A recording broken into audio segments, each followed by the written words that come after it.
Hi, boys and girls. It is Sunday, March 29th, and we've been out of school now for 2 weeks.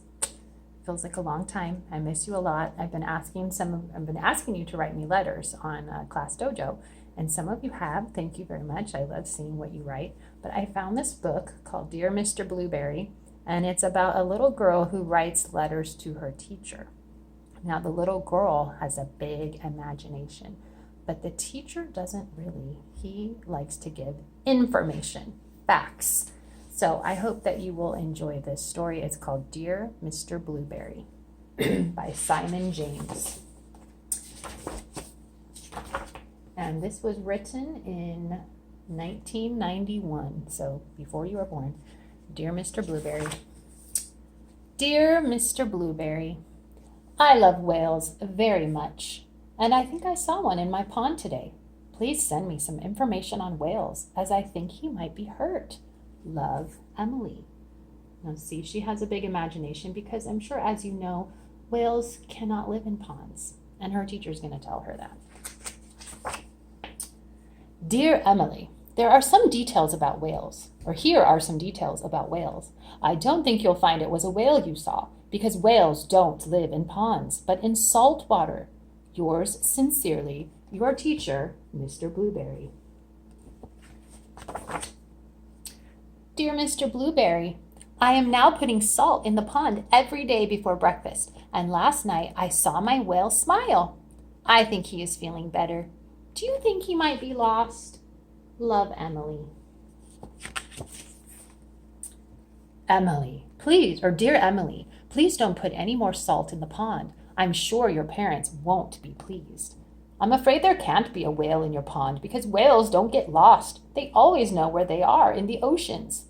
Yours sincerely, Mr. Blueberry.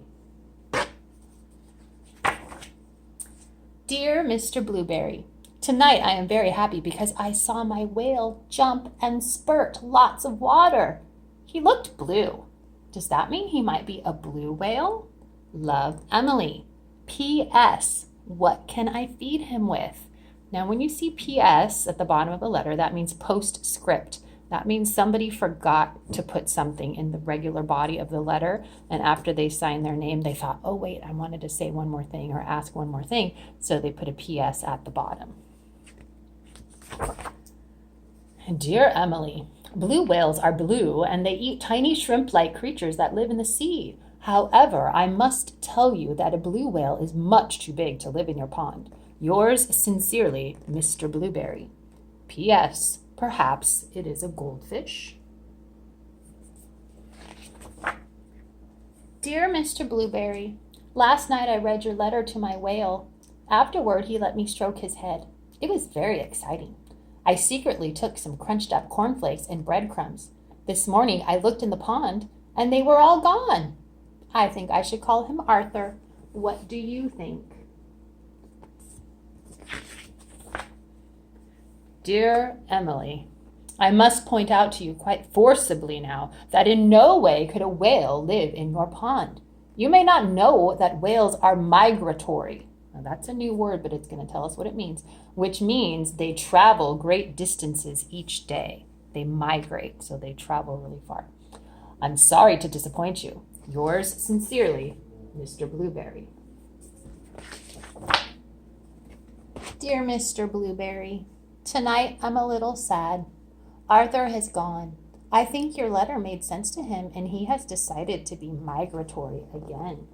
Love, Emily. Dear Emily, please don't be sad. It really was impossible for a whale to live in your pond. Perhaps when you are older, you would like to sail the oceans, studying and protecting whales. Yours sincerely, Mr. Blueberry.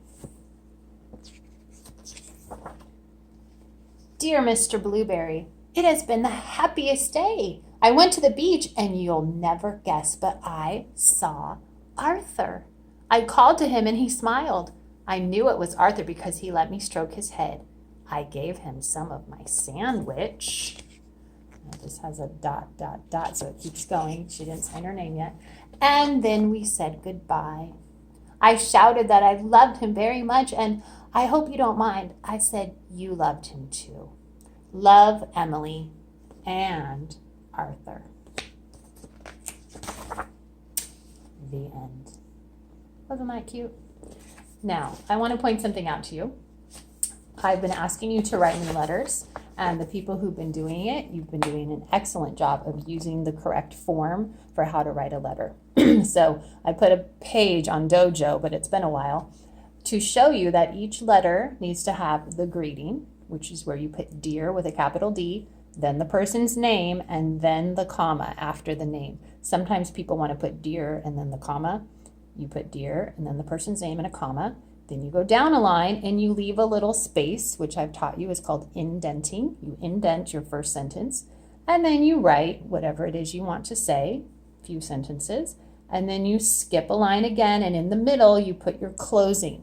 Now, they've been using proper English and saying sincerely or yours sincerely.